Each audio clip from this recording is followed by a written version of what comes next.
An alien slave was given to me as my wife, but she had conditions of her own. What would you do when your most valuable war prize stares you down with deep violet eyes that see straight through your soul, then says, "Kneel, or there will be no marriage"? What happens when the alien bride you're slowly falling for is secretly communicating with the enemy? Could a war hero abandon everything, his honor, his career, his very identity, for someone he was raised to hate? And if two enemies dared to become lovers, could their half-blood child ever survive in a galaxy that isn't ready for what they are? This isn't just a love story.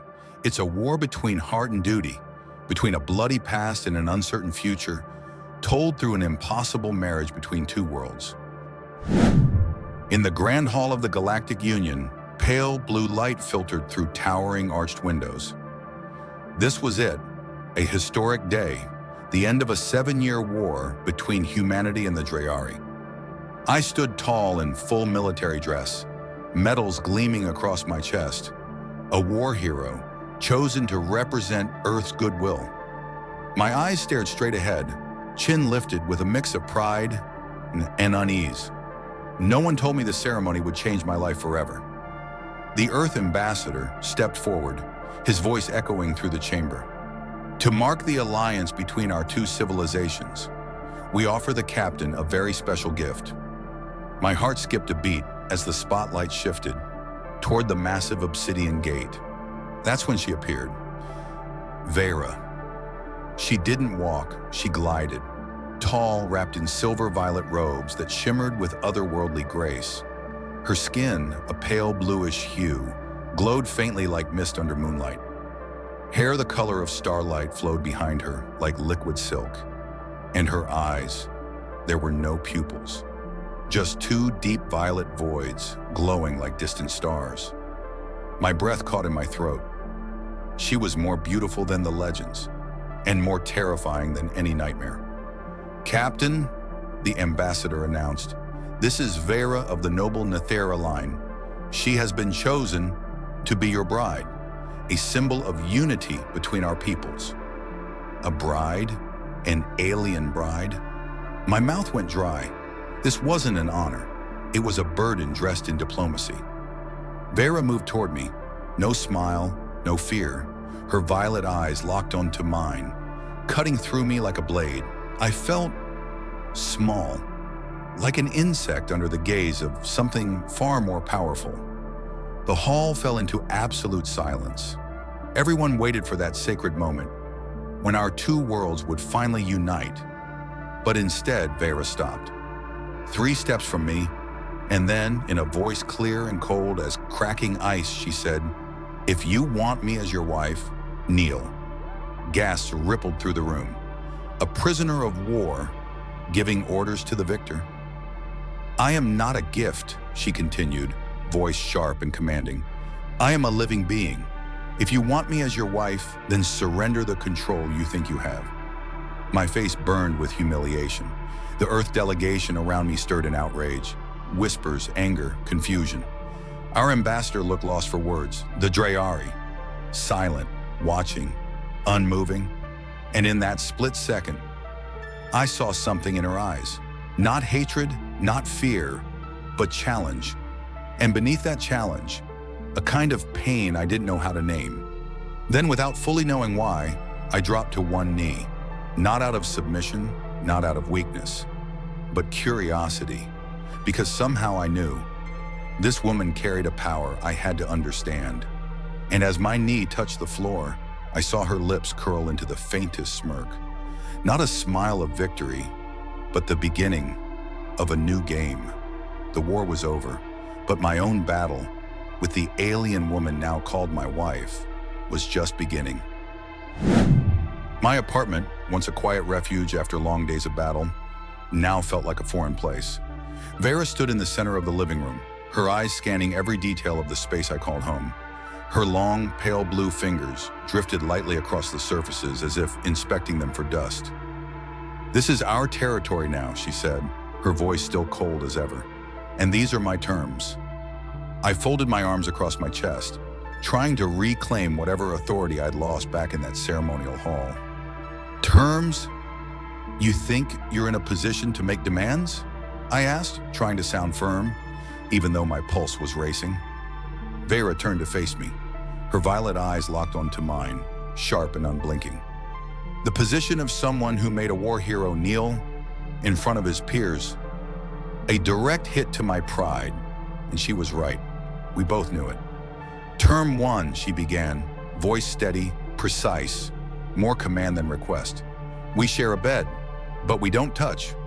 Term 2, in this home, my voice carries equal weight to yours. No one gives orders here. I blinked. Was she serious? You've got to be kidding me. Term 3, she continued, ignoring my reaction.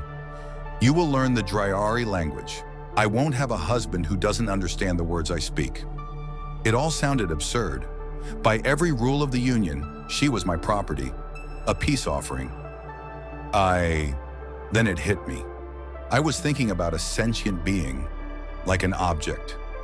And if I refuse, I challenged. Vera didn't flinch. Then I will never be your wife. Not in any sense of the word. You'll have your symbol, your trophy, but never me. There was something in her voice, a pain buried so deep I couldn't name it. It made me hesitate. I looked at her, this alien woman, proud, powerful, and so clearly not a victim. Why? I asked, quieter now. Why the conditions? Because if you want to own me, she said for the first time with a trace of emotion, something I could finally recognize, conviction, then you must allow me to own you. This isn't master and slave, it's balance. A part of me wanted to laugh in her face, to tell her she had no right to demand anything. But another part, the part that was curious, the part that wanted to understand, was drawn to the challenge. And the fourth condition? I asked. Her voice softened. See me as a person, not a thing. And only then did I truly look at her, not as a war prize, not as a diplomatic symbol, but as a living being standing on the razor's edge between pride and despair. I accept, I heard myself say, surprised by my own words. But I have one condition of my own. Her brow lifted.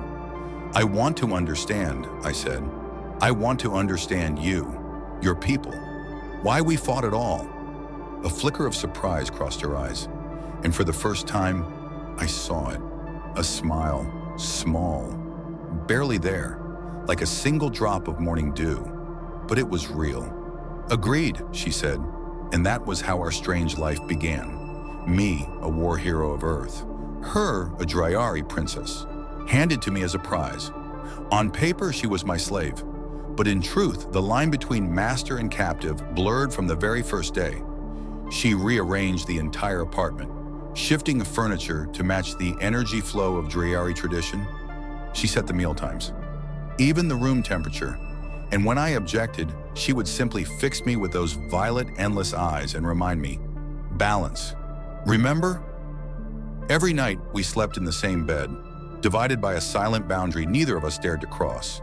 She lay still, unmoving like a statue. I tossed and turned, caught between frustration and growing fascination. Each morning, I'd wake to find her already up, sitting by the window, silently watching the sky, as if searching for a star only she could see. And every day, one question haunted me. Which of us was truly the slave?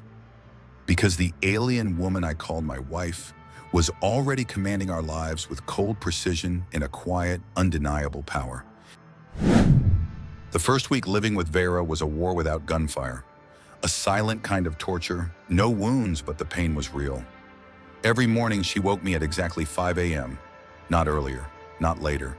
This is the Dryari wake time, she'd say as I struggled to open my eyes.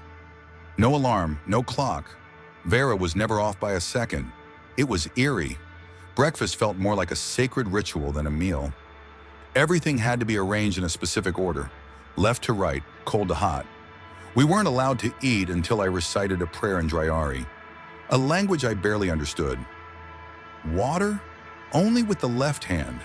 Why the left? I asked 3 days in, exhausted by the absurdity.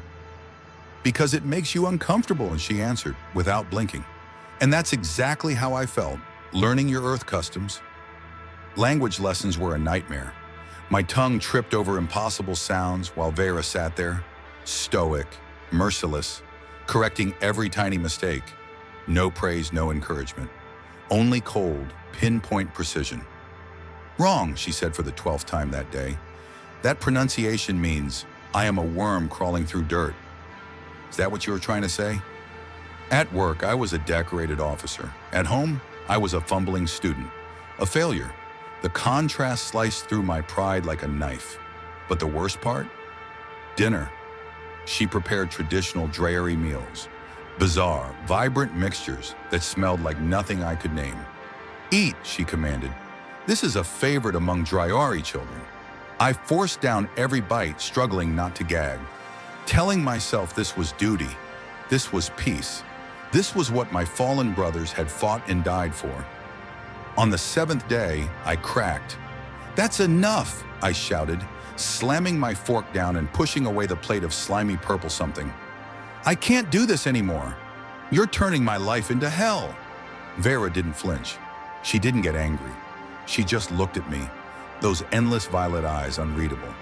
Then she stood, walked to the window, stared down at the glowing lights of the city below. 7 days, she said. Her voice was cold but no longer sharp. 7 days of living the way I did for 7 years. And you already can't take it. My chest tightened. What do you mean? Every rule I've made you follow, she said, still facing the glass, was once forced on Dreary prisoners by humans.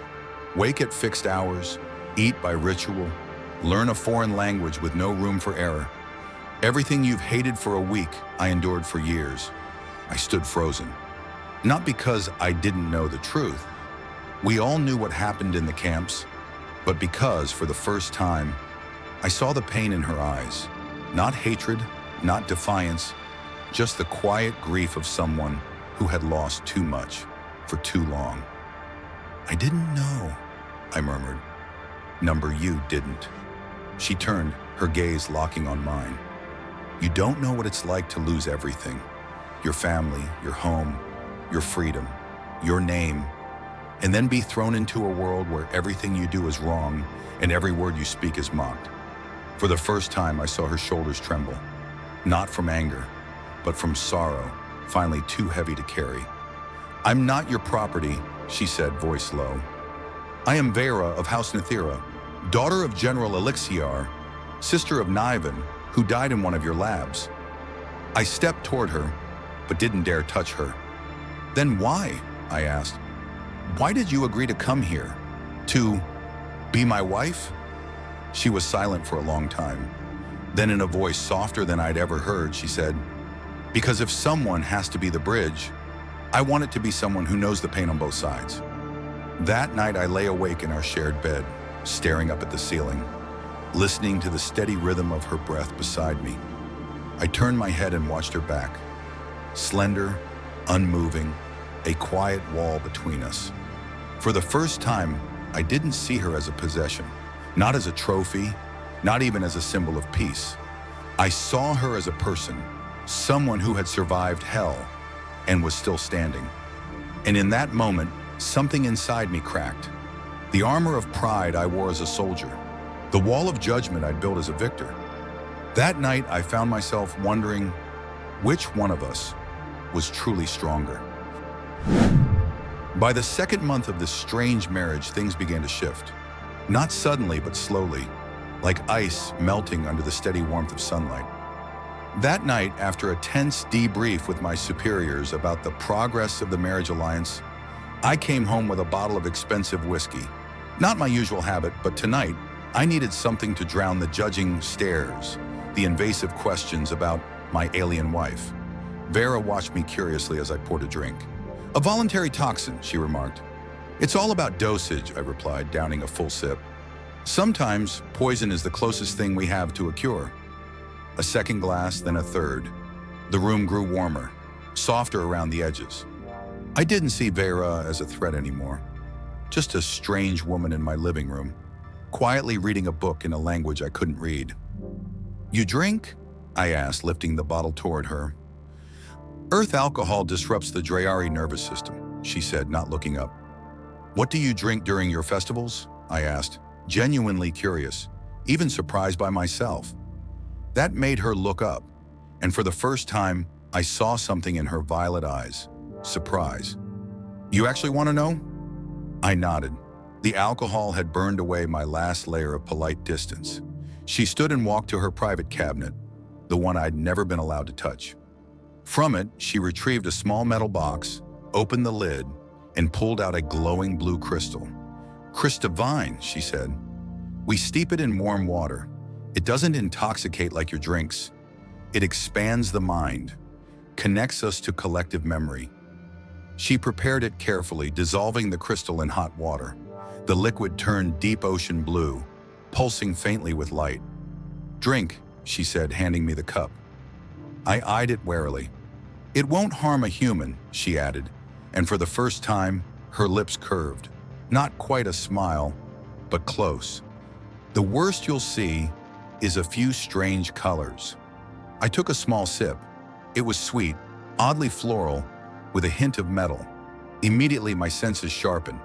Everything seemed deeper, richer, almost multidimensional. Vera activated something on the central console. Sound filled the room, not music in any human sense, but waves of layered resonance, overlapping in a way that was felt more than heard. "This is our music," she said. "Dear a liar, the chorus of stars." I let it wash over me. In this altered, softened state, I began to feel the beauty in it. Alien, but haunting, profound. "My brother composed this," Vera said suddenly, her voice gentler than I'd ever heard. "Niven, he was 16 when he wrote it." She went quiet, eyes lost in space. "He was 17 when he was captured, and 19 when he died, in one of your labs." My heart stopped. "A lab? Interspecies Military Research Center," she said, her tone flat. "Project to understand Drayari physiology for the development of humanitarian medical interventions. That's what you call it." I didn't know," I stammered. "Of course you didn't," she said, not accusing, just stating a fact. "You weren't allowed to know. 73 Drayari died in those humanitarian studies. Niven was number 42. She stood again, walked to her usual place by the window. "He was a musical prodigy. He could hear songs in the light of stars, in the wind, in everything. My father said he would become the next great harmonist of our generation." I sat frozen, unsure what to say. No words of comfort would mean anything. No apology could ever be enough. "Why are you telling me this?" I finally asked. Vera turned to face me, her eyes no longer cold, but filled with something I couldn't name. "Because tonight, you asked about our drinks," she said simply. "Not our weapons, not our tech. You asked how we celebrate. That is the question of someone who wants to understand, not someone looking to conquer." She crossed the room, sat down across from me. "You know," she said softly, "sometimes I forget that you're one of them, the ones who did this. But then I remember, and I hate you for it." Her honesty should have made me furious, but instead it broke something in me. "I was part of the machine," I said quietly. "Not the lab, but the battlefield. I didn't know about your brother, but I've probably killed people like him. People who could write music from starlight." Silence wrapped around us.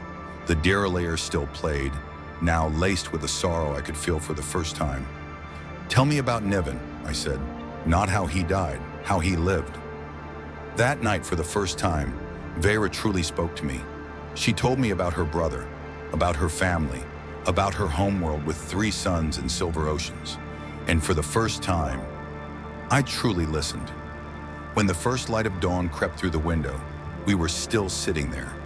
2 beings from 2 worlds, connected by shared grief and the echo of a melody written by a boy who no longer existed. That night, the first crack appeared in the wall between us. Not because of love, not because of easy empathy, but because of one simple truth. We were both victim and weapon in a war no one truly understood. The Day of Unity Gala was held in the Grand Hall of the Union, an event packed with top-ranking military and political officials. It wasn't something I could skip, and for the first time, Vera had to attend with me. "You don't have to go," I said as I watched her standing before the mirror, cloaked in a ceremonial Dryari robe, deep blue laced with delicate silver patterns. "I am required to go," she replied, her gaze never leaving the glass. "This is my role in your little peace performance." When we entered the hall, all eyes turned. Not to me, the war hero, to her, the strange, elegant alien woman, tall, lithe, skin pale blue like moonlight, hair silver white, woven into intricate spirals. Her beauty wasn't just stunning, it was unsettling, the kind of beauty that didn't belong to this world. "Captain, and your lovely lady!" General Harmon slapped my back, his eyes fixed on Vera. He was already drunk, face red, lips slick with booze. "So nice to finally meet your special little gift." I felt Vera tense beside me, but her face remained unreadable. Her violet eyes locked onto him, cold and silent. She said nothing. "General," I greeted, trying to mask my rising discomfort. "This is Vera of House Nathira, my wife." "Wife? Ha!" Harmon laughed, loud and crude. "Don't be modest, Captain. We all know what this is. She's a war trophy, a symbol of their surrender."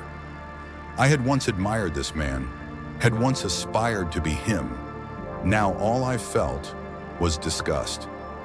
"Hey, Captain!" Harmon leaned in, voice dropping to a conspiratorial whisper, just loud enough for Vera to hear. "Everyone's dying to know, how's the alien bitch in bed? Worth hanging your medals on?" Before I could react, he reached toward her, his hand moving to touch her cheek. I caught his wrist midair. "General," I said, voice low and steady, though my heart was hammering, "I have to ask you to respect my wife." The room fell silent. Conversations halted. Heads turned. Harmon's arms stiffened in my grip. His face flushed from drunk to furious. "What the hell do you think you're doing, Captain?" he hissed. "Defending a Dryari in front of your superiors? Have you forgotten where you are?" I had never disobeyed a direct order in my life, never challenged a superior. My whole career was built on loyalty, obedience, and silence. But looking into his empty, bloodshot eyes and feeling Vera's silent tension beside me, I knew I couldn't be that man anymore. "I know exactly where I am, General," I said, loud enough for the entire hall to hear. "I'm standing between my wife and anyone who tries to demean her." I released his wrist but didn't step back. Vera is not a prize. She is not a gift. She is my wife and the official representative of the Dryari people, and I expect her to be treated with the dignity she deserves. Harmon stared at me, shocked, furious. Around us, the silence held. Some guests nodded in quiet support. Others looked at me with thinly veiled contempt. "Captain," Harmon finally said, voice like ice, "you have 1 week to reconsider your priorities. Either you get rid of that Dryari, or you kiss your career goodbye." With that, he turned and stormed off, leaving a heavy silence in his wake. I reached for Vera's hand, the first time I'd touched her in public. "Let's go." She didn't resist. We walked out of the gala in silence. On the drive home, neither of us said a word. I could still feel the fire of anger in my veins. But beneath it, something else. Something strange. It felt like shedding a skin I'd worn too long. "You'll lose your position," Vera finally said, eyes still on the city lights outside the window. "They won't forgive that kind of defiance." "I know," I answered, surprised by the calm in my voice. "Why?" she asked, turning to look at me for the first time. I stared into her violet eyes, searching for an answer I wasn't sure I had. "Because it was the right thing to do," I said finally. "No one deserves to be treated that way, no matter what planet they're from." She went quiet again. Then softly, "Not because I'm your wife?" "No," I replied, honest and sure. "Because you're Vera. When we got home, I knew what was waiting: demotion, a formal reprimand, maybe the end of my career. I sank into the couch, exhausted, but not regretful. Vera stood across the room, watching me with a face I couldn't read. "I don't need you to protect me," she said. "I've survived worse." "I know," I nodded. "I didn't do it because you needed it. I did it because I needed to." She walked toward me slowly, stood directly in front of me.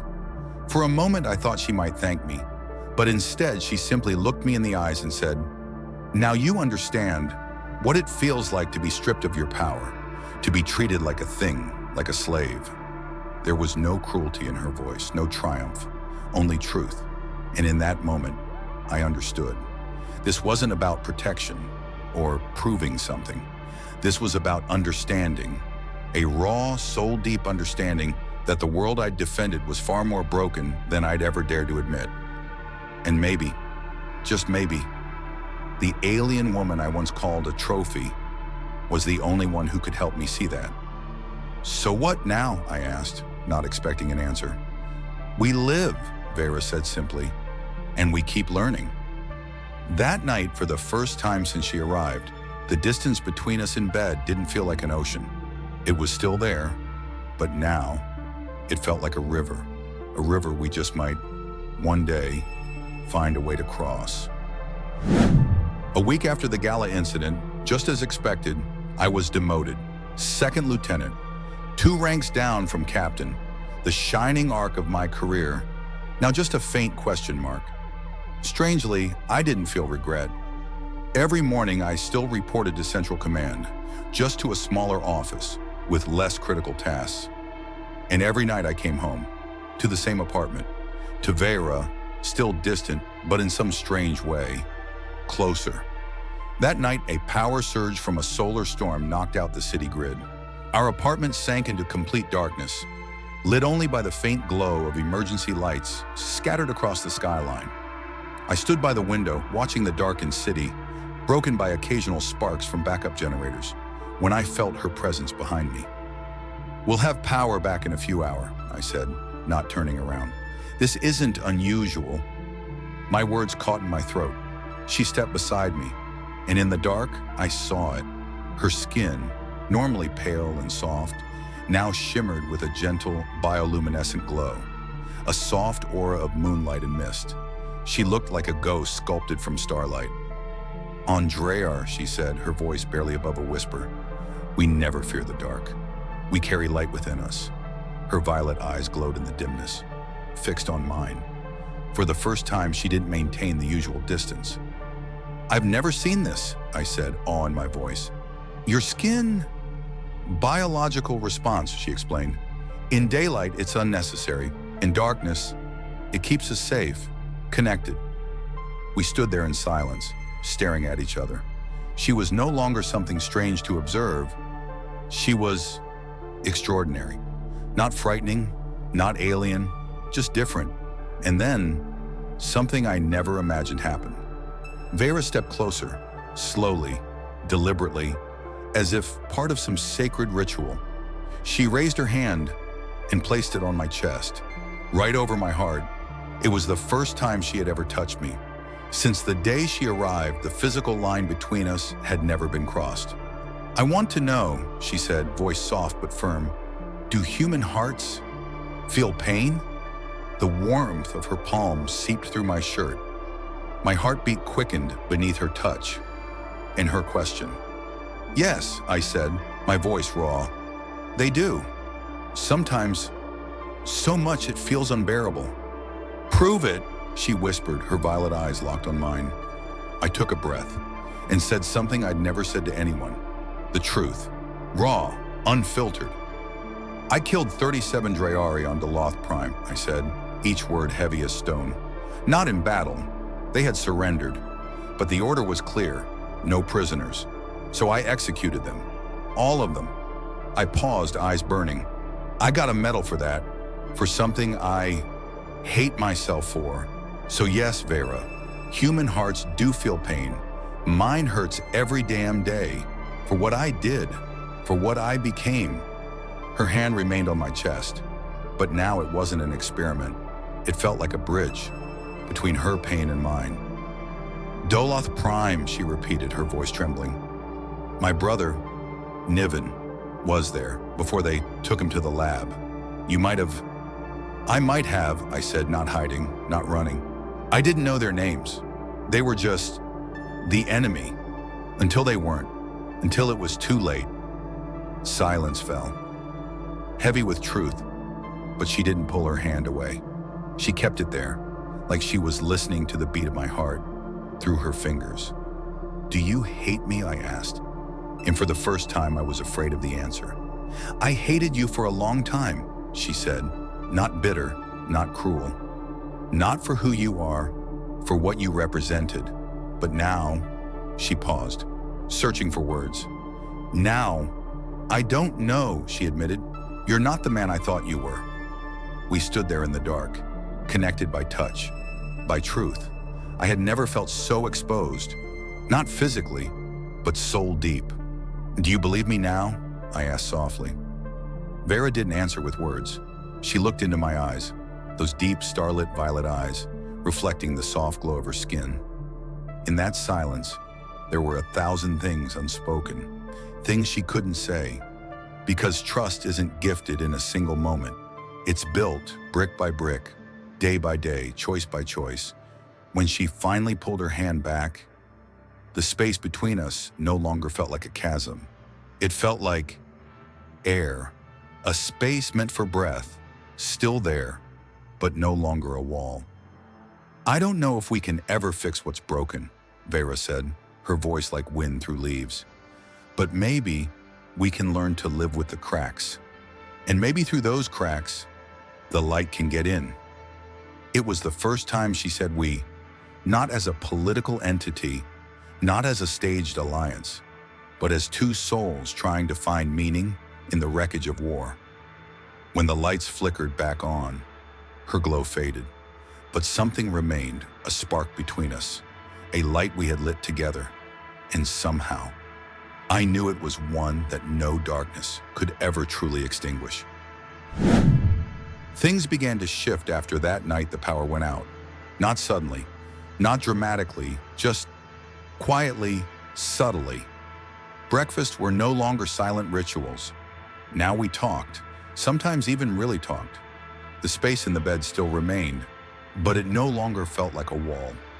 Vera began teaching me about Dreyer, not as a lesson, but through stories from her childhood, tales of silver oceans shimmering beneath 3 suns. And I shared Earth with her, its forests, its deserts, the hush of winter snowfall. But then, in a single moment, everything cracked. That day I came home early. A meeting had been canceled, and for once I didn't stay behind out of obligation. I wanted to come home, to her. I opened the apartment door quietly, hoping to surprise her, but I was the one who got surprised. Vera stood by the window, her usual place. But this time, she wasn't just staring into the distance. She was speaking, in a low, hushed voice, in Dryari, holding a small device in one hand. Something I'd never seen before, some kind of communicator. Still following the plan, I heard her say in Dryari, a language I now understood more than she realized. Don't reveal anything about the Rylax base. It's too soon. Rylax, the name of a frontier planet. One rumored to host a secret Dryari outpost, a hub for resistance forces who rejected the peace treaty. My heart stopped. I stood frozen, not wanting to believe what I'd just heard. She turned, sensing me. The device vanished swiftly into the folds of her robe, but it was too late. I had seen, I had heard. You're home early, she said, voice calm, as if nothing had happened. What was that? I asked, voice trembling with a growing fury. What are you doing? I don't know what you mean, she replied, avoiding my eyes. Rylax, I said, stepping further into the room. The betrayal burning in my chest like acid. You're communicating with the Dryari resistance, aren't you? She didn't answer immediately, her face no longer calm, but conflicted, worried, determined, maybe even remorseful. "You know who I am," she finally said. "Daughter of General Elixir. Did you really think I would abandon my people?" It wasn't a confession, but it might as well have been.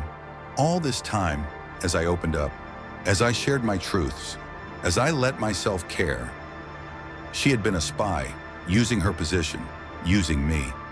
"You used me," I said, voice hollow. "All those breakfasts, those late-night conversations, was all of it just intel gathering?" "No," Vera said quickly, genuine panic flickering in her eyes. "Not all of it. Not recently." "Oh, I see," I laughed bitterly. "So some of it was real? Which parts?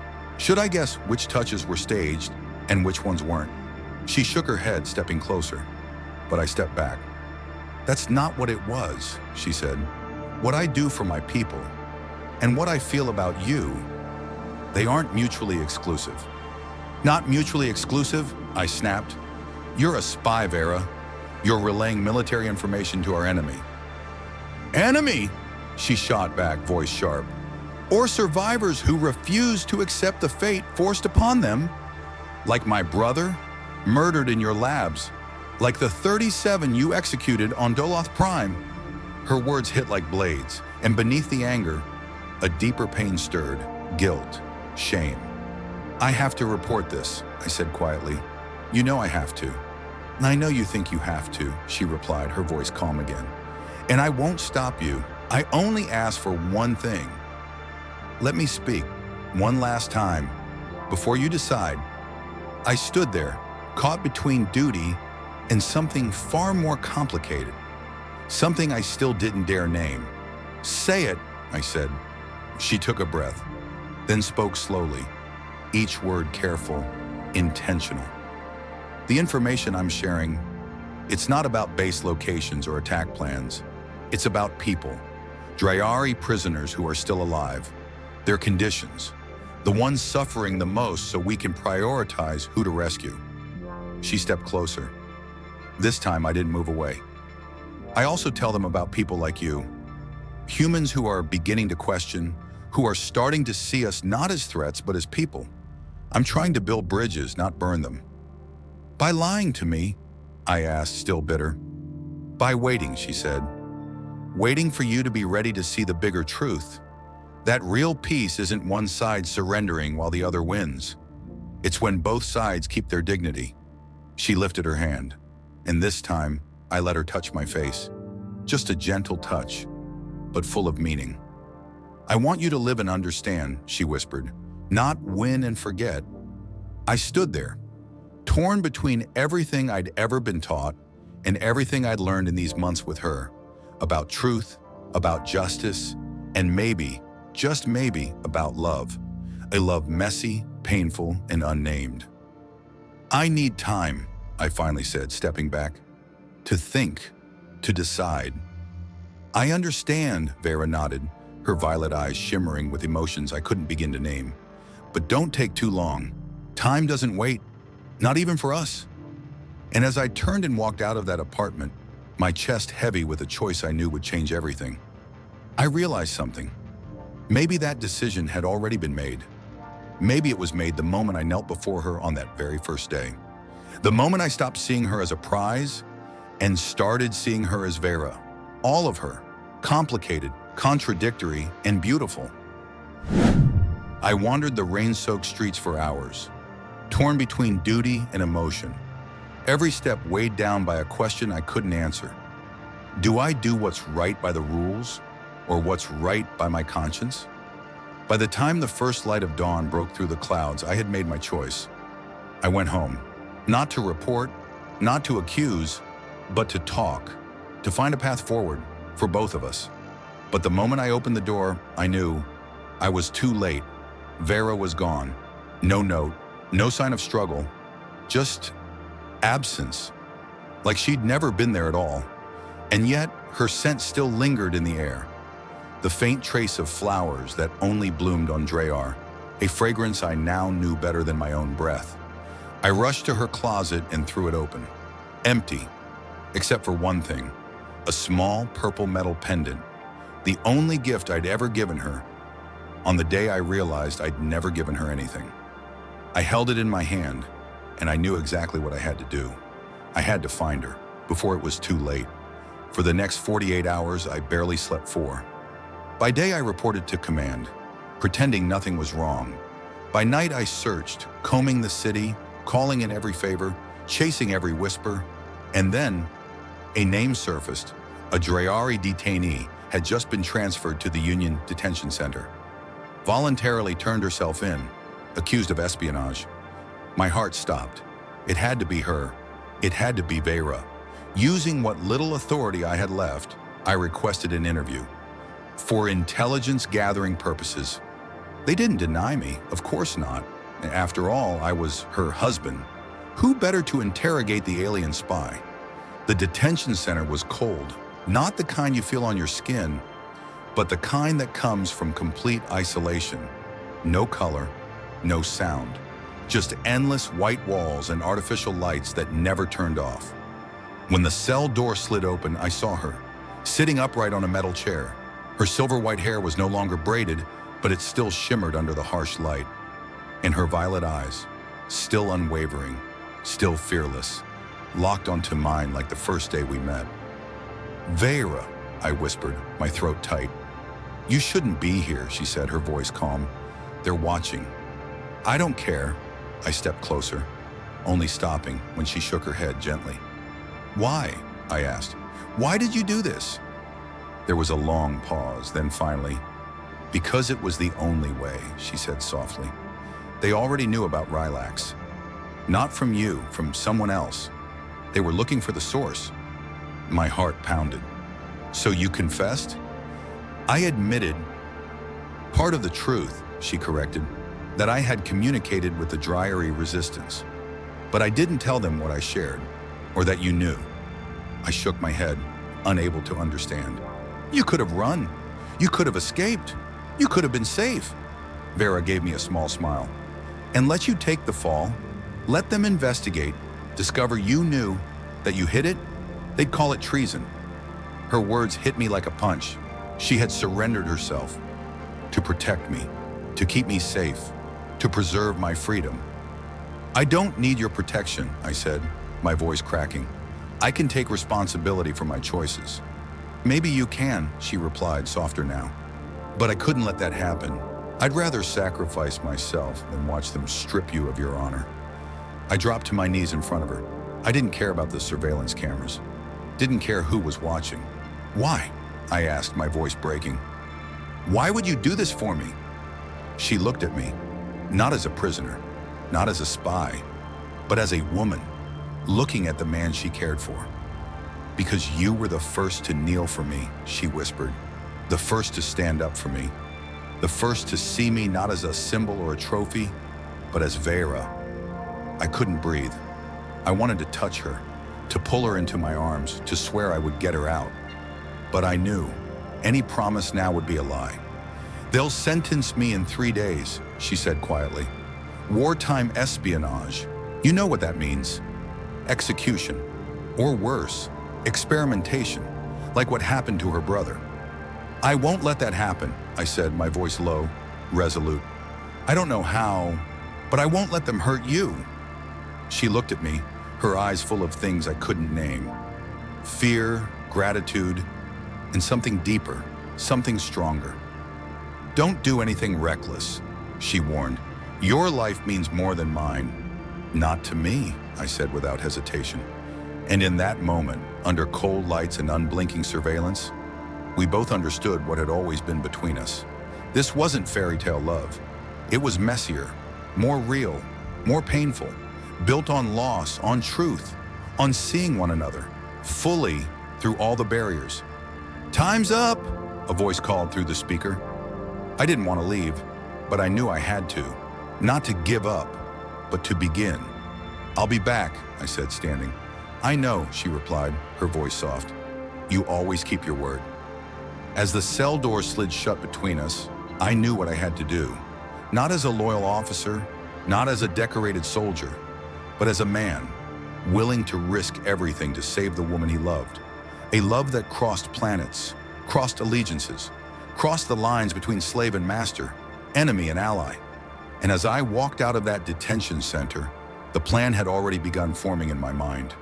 A reckless, dangerous plan that could destroy everything I had left. But for the first time in my life, I knew, without a doubt, I was doing the right thing. The military tribunal took place in a cold, windowless chamber buried deep inside the Justice Tower of the Galactic Union. No press, no public gallery. Just 5 stone-faced generals, 1 prosecutor, and Vera, standing alone without counsel. Wartime espionage trials didn't need ceremony. They only needed a verdict. Guilty, but I had a different plan. For 3 days I hadn't slept. I'd reached out to every contact I had left, searched every crack in the system, and wagered everything on the riskiest move of my life. I went to Adora Wells, the interstellar journalist infamous for exposing human rights violations, the one Vera once mentioned, the one the system loathed but dared not silence because her voice was too loud to bury. They'll kill her quietly, I told Wells, unless we turn this into a public stage. When the courtroom doors burst open, I didn't walk in alone. Behind me came Adora Wells and her camera crew, already streaming live to millions across the Union. "Stop this at once," or the presiding general roared. "This is a closed tribunal. Guards!" Too late. The footage was already rolling. Vera shackled and alone on trial without representation. The world was watching now. "Honorable members of the court," I said, my voice echoing through the mic hidden in my lapel. "I request to speak as the accused husband." "You have no standing here, Lieutenant," the general growled. "Leave now or be charged with insubordination." I stepped forward anyway, no fear, no hesitation, and I met Vera's gaze, those deep violet eyes filled with shock and fear, not for herself, for me. "I'm no longer a lieutenant," I said, removing the insignia from my collar and placing it on the bench with a sharp clink. "As of this moment, I renounce my rank and my position in the military." Gasps filled the room. Vera stared at me, stunned. "What are you doing?" she whispered. "What's right?" I said, finally. Turning back to the council, I continued. "I stand before you not as a soldier, not as a war hero, but as a man who loves this woman. Not because she was given to me, not because she was a symbol of peace, but because she is Vera, because of who she is." The presiding general slammed his gavel. "That's enough. Guards, remove these intruders." "Do you know why Vera contacted her people?" I shouted, cutting through the chaos. "It wasn't to commit treason. It was to warn them about Dryari prisoners in critical condition, to help them save the most vulnerable, to tell them about people like me, humans who've started to see the Dryari not as enemies, but as people."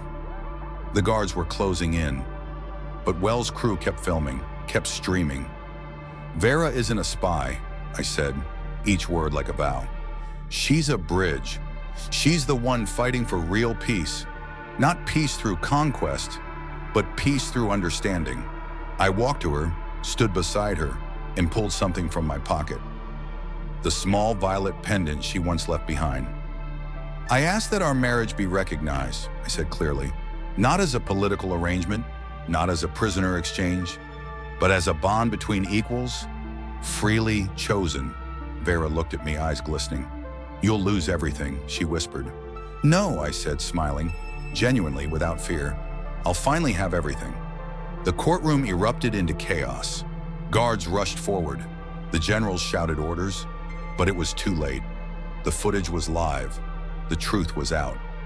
"The tribunal is adjourned," the presiding general finally barked, his face flushed with fury and embarrassment.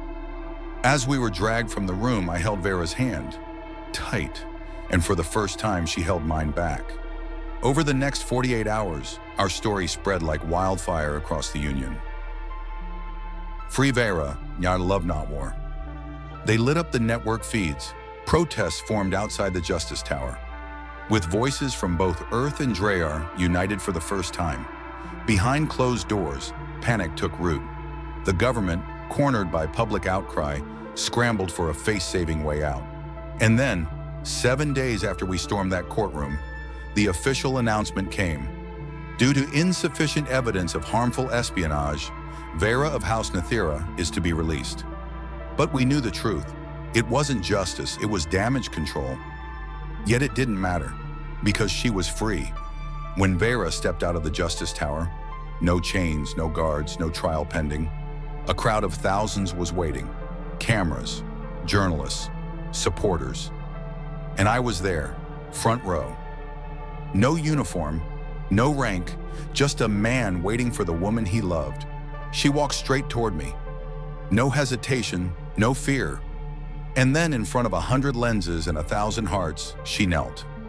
"If you want me as your wife," she said, her voice carrying through every mic. "Truly your wife, not as property, not as a symbol, but as an equal, then kneel with me so we can rise together." And I did. Before the whole galaxy, we knelt together, then stood together. No longer master and captive, no longer Earth and Drayari, just two souls who had found each other through the unthinkable. That night, when we returned home, our home, Vera went to her usual spot by the window. She looked out over the glowing city below. "The real fight starts now," she said quietly.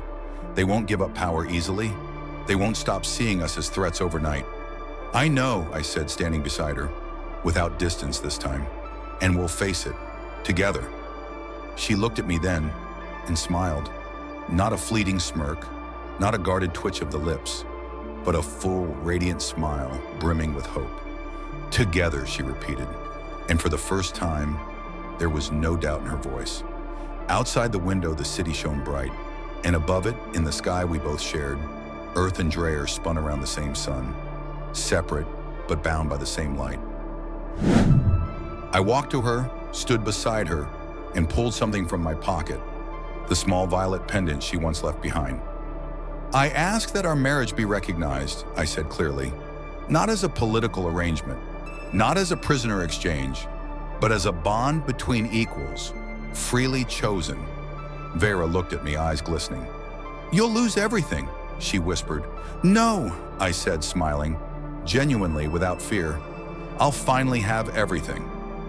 The courtroom erupted into chaos. Guards rushed forward. The generals shouted orders. But it was too late. The footage was live. The truth was out. "The tribunal is adjourned," the presiding general finally barked, his face flushed with fury and embarrassment. As we were dragged from the room, I held Vera's hand, tight, and for the first time, she held mine back. Over the next 48 hours, our story spread like wildfire across the Union. Free Vera, Jorshachers love not war. They lit up the network feeds. Protests formed outside the Justice Tower, with voices from both Earth and Dreyer united for the first time. Behind closed doors, panic took root. The government, cornered by public outcry, scrambled for a face-saving way out. And then, 7 days after we stormed that courtroom, the official announcement came. Due to insufficient evidence of harmful espionage, Vera of House Nathira is to be released. But we knew the truth. It wasn't justice. It was damage control. Yet it didn't matter, because she was free. When Vera stepped out of the Justice Tower, no chains, no guards, no trial pending, a crowd of thousands was waiting. Cameras, journalists, supporters.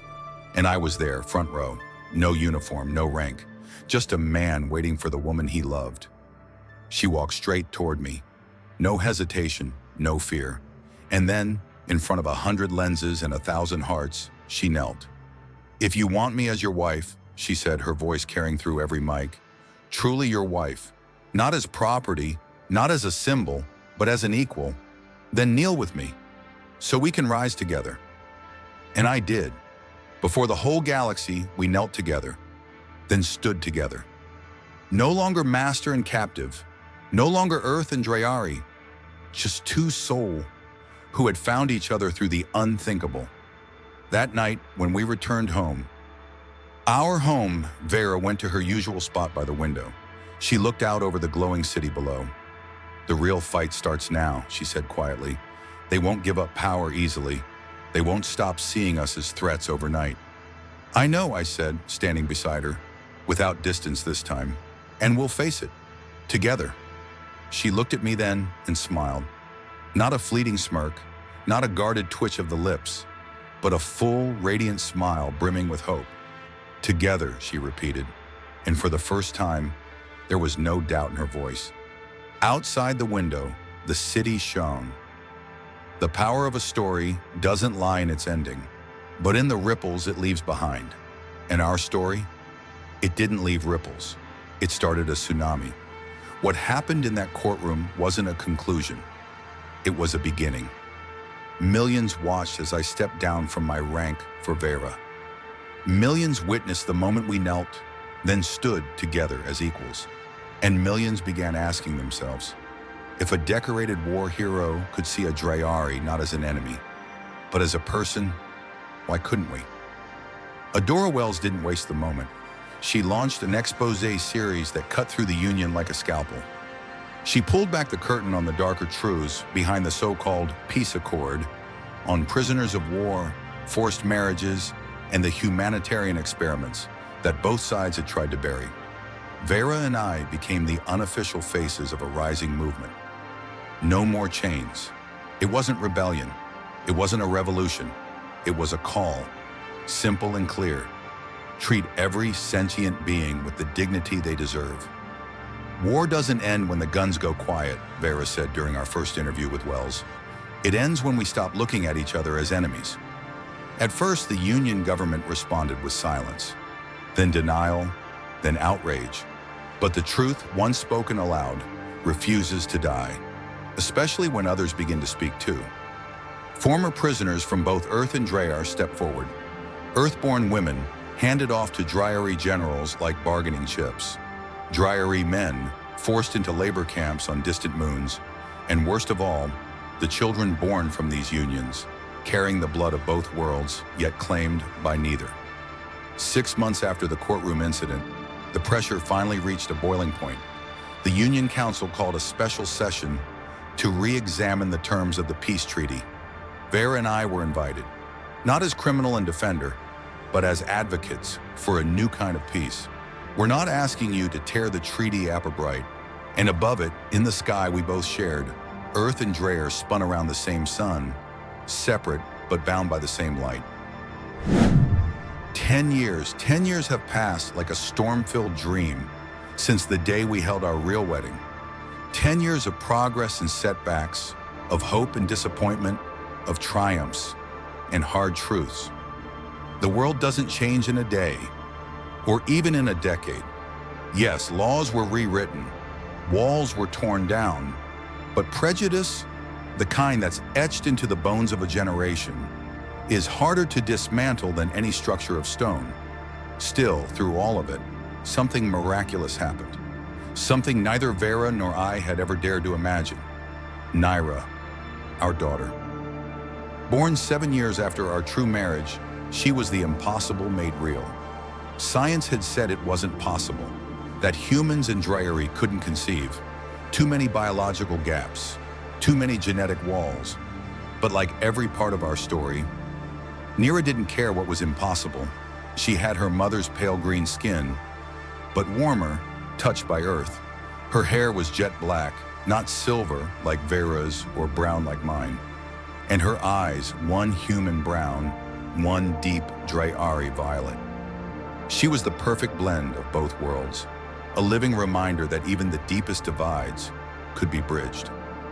From the moment she was born, Naira became a symbol, the first officially recognized human Dreyari child, a milestone of peace, or as the headlines called her. But to us, to Vera and me, she was simply our daughter, a soul of her own with dreams and fears that belonged to her, not to the world's expectations. And then on Naira's 10th birthday, the unexpected happened. An invitation from the Galactic Council, the most powerful body in the Union, asking her to speak at the 20th anniversary of the Earth-Dreyari Peace Accords. "You don't have to go if you don't want to," Vera told her when the letter arrived. "No one has the right to make you a symbol unless you choose to be one." Naira looked up at her mother, her mismatched eyes bright and far too wise for 10 years old. "I want to go," she said after a moment, "but I'll say what I want to say, not what they want to hear." Vera glanced at me, a small smile curling at the corner of her lips. Sometimes Nira resembled her mother so much. It was terrifying. The same fire, the same unbreakable will. The big day arrived, bigger than anything we'd ever seen. The grand hall of the Union was packed. Diplomats, world leaders, dignitaries from hundreds of planets, broadcast live to billions across the galaxy. And Nira stood there, small under the lights, tiny before the towering podium, far too young to carry the weight of history. And yet, she didn't tremble. "My name is Nira of House Nathira Smith," she began, her clear voice cutting through the silence. "Daughter of Vera and Daniel, granddaughter of General Elixir, granddaughter of Colonel Thomas Smith." She paused, scanning the hall with her striking, unmatched gaze. "But I am not just a list of connections, not just the product of two species. I am Nira, an individual, with dreams, with hopes, with a voice." The hall was silent. Even the most seasoned diplomats didn't expect this from a child. "I know I was born at a special time," she continued. "I know that to many of you, my existence means something. A symbol, a milestone, proof that peace is possible." She drew in a deep breath, a small gesture, but one that mirrored my own nervous inhale the day I stormed into that courtroom a decade ago. "But today, I'm not here to be a symbol. I'm here to ask for the right to just be." A soft murmur swept the chamber. "I don't want to be your milestone," Nira said, her words slow, steady, and powerful. "I want to be normal, to live in a world where children like me aren't an exception, but the norm, where no one has to explain their bloodline or prove their worth because of where they come from." From our seats near the front, I felt Vera's hand squeeze mine. When I looked, her eyes shimmered with tears, not of sadness, but pride. "My mother was once a prisoner," Nira continued. "My father, her jailer. They had to fight to find love and mutual respect. Their journey paved the road that brought me here. But I ask, is that road wide enough for everyone now?" She turned toward the camera, as if speaking not just to the council, but to every mixed-blood child watching across the stars. "How many kids like me are still living in the shadows? How many interspecies families are still treated like taboos? How many people are still forced to choose between one identity or the other, instead of being accepted as whole?" The room was so quiet you could have heard a pin drop. Faces once stern, now softened. Eyes once wary, now reflective. "True peace is in ink on a treaty," Nira said, voice gentle yet unshakable. "It's when I can go to school without being called a half-breed, when my parents can walk through a park without being stared at, when no one asks me which side I belong to more." She stood taller, growing in front of our eyes. "I don't belong to a side. I belong everywhere. I belong to the future. A future I hope we can build, together." She smiled then, that soft, warm smile she got from me, and the fierce certainty she got from Vera. "Thank you for letting me speak today. And please, when you look at me, don't just see a symbol. See a person who hopes that one day, no one will have to fight for the right to simply be." When Nira finished, the chamber sat in silence for what felt like an eternity. Then, like a wave crashing over the stars, the applause erupted. Not polite, not diplomatic. Real, raw, from the heart. Leaders rose from their seats, one by one, until the whole chamber stood in ovation. Some wiped tears from their faces, not even bothering to hide it. As Nira stepped down from the stage, spine straight, chin held high, I knew. She was no longer just our daughter.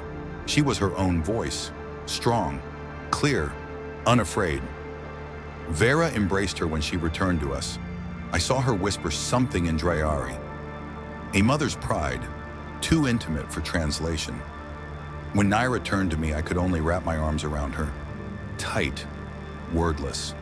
Because how do you describe the feeling of watching your child, a child born of two worlds, stand before the galaxy not as a symbol, but as a force of change?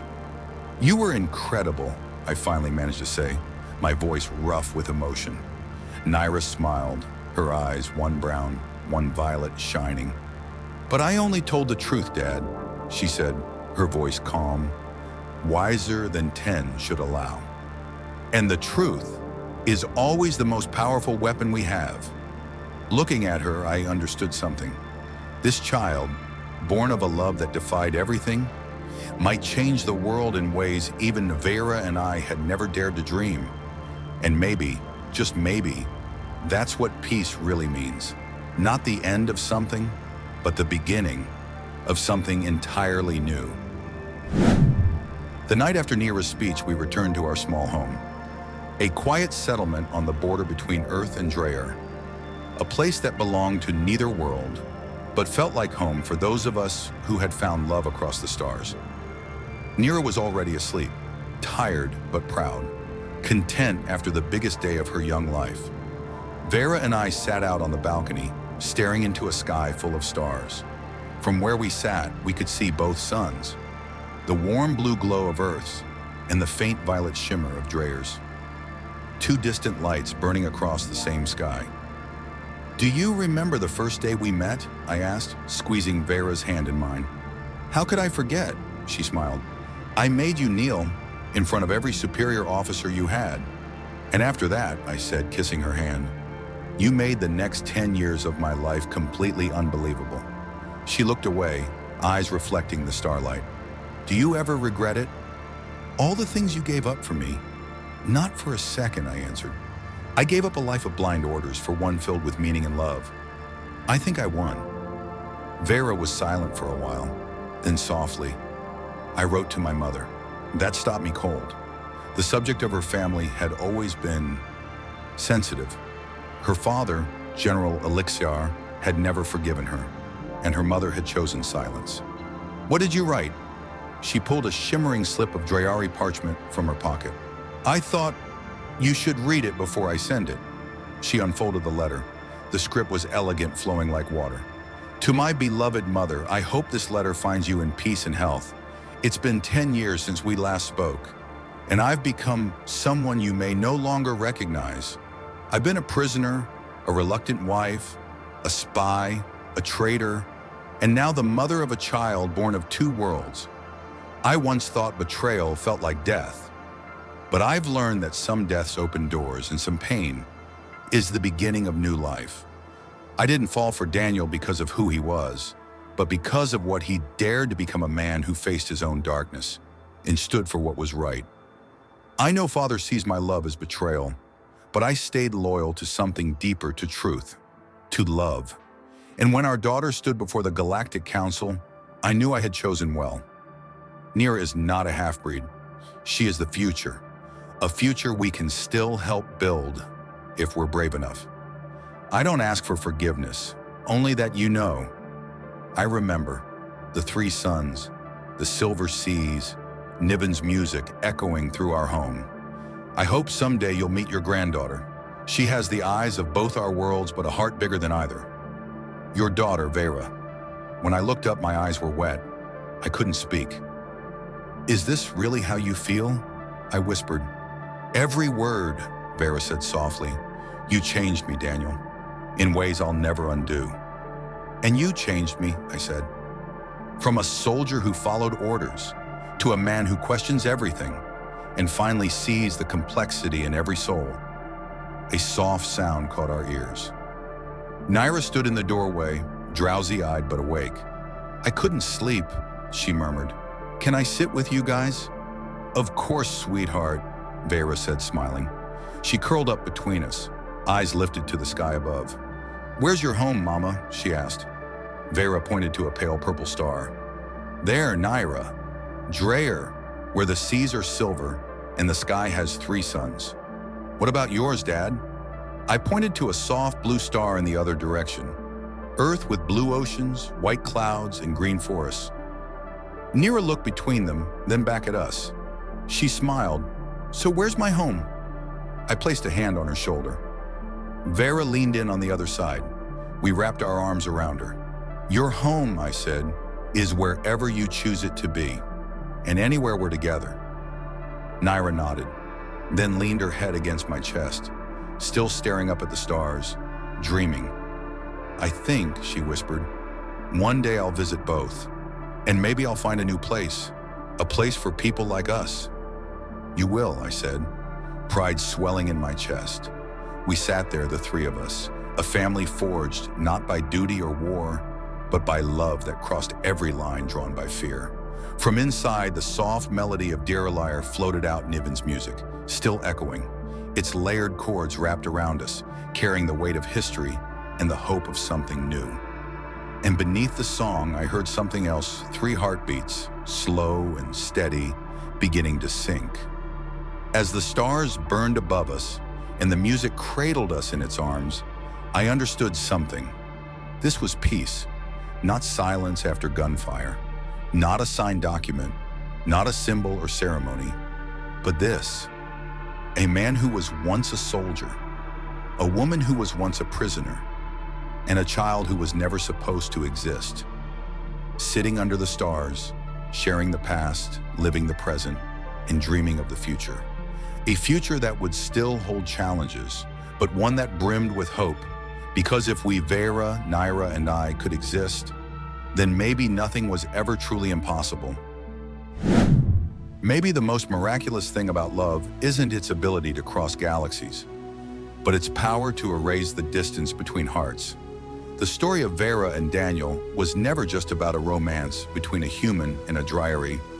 It was the story of 2 souls finding each other in the ashes of war. 2 former enemies learning to see past the labels and the scars to the people underneath. And maybe, just maybe, that's the lesson Naira, the child who wasn't supposed to exist, is trying to teach us all. That the future doesn't belong to those who cling to the past. It belongs to those bold enough to imagine a bigger, more open world. If this story resonated with you, leave us a comment and share your thoughts. What tale should we tell next? Subscribe for more epic sci-fi stories about love, war, and the wonder of being human, no matter what planet you come from. Thanks for watching. We'll see you in the next chapter.